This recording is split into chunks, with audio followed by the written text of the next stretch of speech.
Who am I here with today? Bill Magnuson. Tell me a little bit about yourself growing up. Well, first of all, I'm adopted.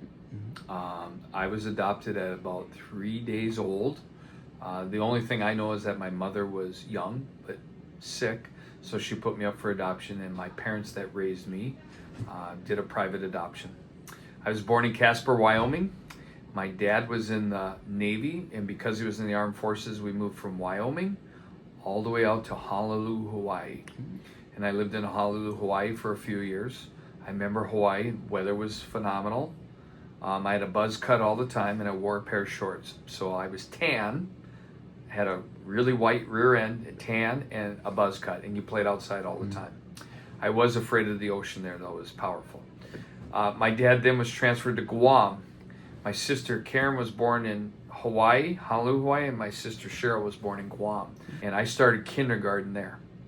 And then from there, he got transferred again to Maryland, right outside of Washington, D.C., and finished up his service time there. I did first and second grade there. And then they decided about one last move of where they're going to finally settle down and raise a family. And they were choosing between Arkansas and Minnesota.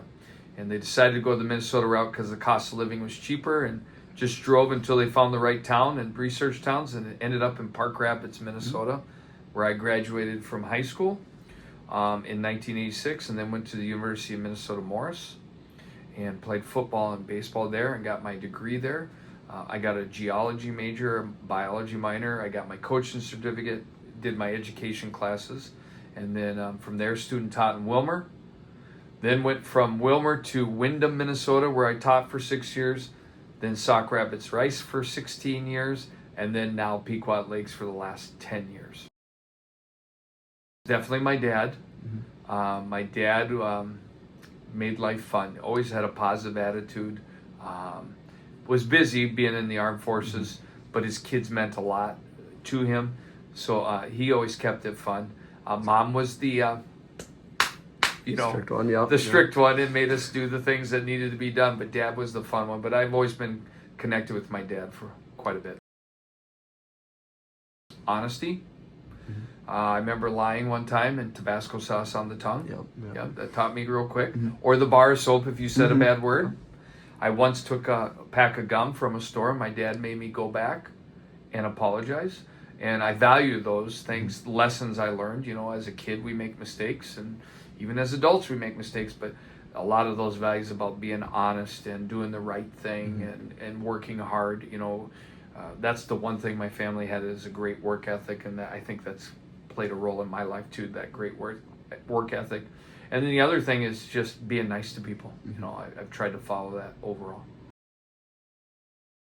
To be honest, I would have been called a nerd.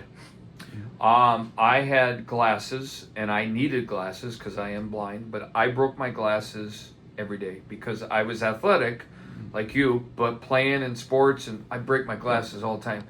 Well, we didn't have a lot of money, so I couldn't buy new glasses, so my dad would glue them. And sometimes there'd be a glob of glue still left, and kids made fun of me. And middle school was tough because I was trying to identify myself. I think sports really helped me get through middle school because I loved them. I was pretty decent at them, but it allowed me to connect with guys. But yet I still was kind of made fun because of glasses and not having a lot of money. But again, I think it formed me into who I am.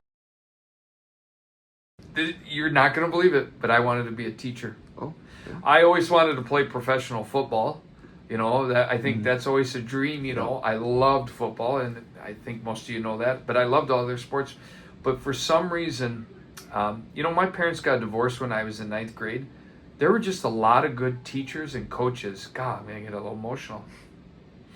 You know, that just really stood up for kids, like we see teachers do here. Yep. And because of that, I went into teaching because I love it. I was in football, I was in basketball, I was in baseball, I was part of the yearbook committee. I did 4-H too because I lived 10 miles out. That was kind of fun too.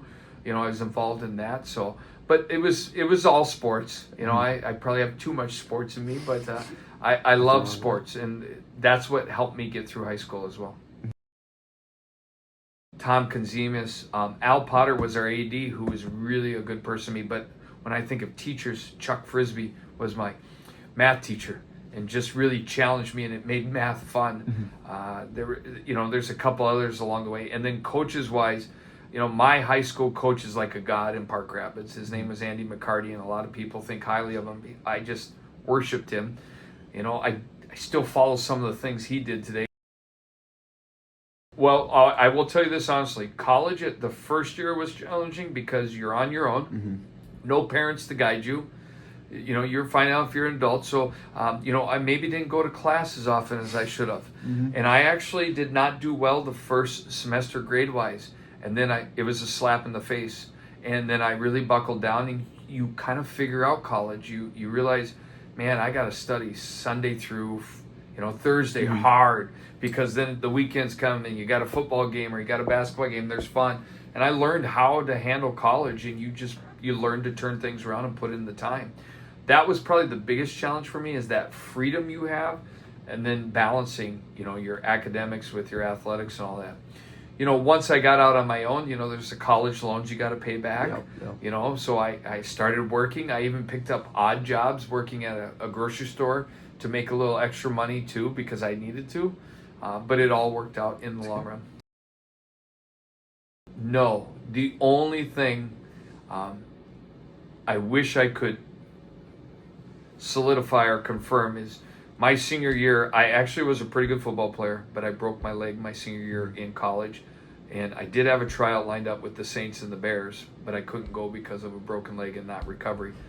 I wish I could have at least gone, and if I didn't make it, I didn't make it. Yeah. The reality was I kind of said, well, I'm not healed, but I have this other thing I really want to do, teach and coach, and I was fine with that. That's the one thing I wish I could have maybe said. I went to it and I did it. I didn't make it. It's okay, Besides your wife and meeting that person you're going to spend the rest of your life, having children is one of the most amazing gifts ever. And if you asked your parents, they'd say the same thing. It is amazing. It has its challenges, but they're all the right challenges. And you got to remember, I'm adopted. I had never seen my blood ever. But when I got to see my three boys, my blood, it broke me down. It's pretty amazing. It's one my father-in-law gave me, who's a great man. Don't sweat the small things. There's a lot of small things in life. Don't let them bring you down. Every day you wake up is a blessing.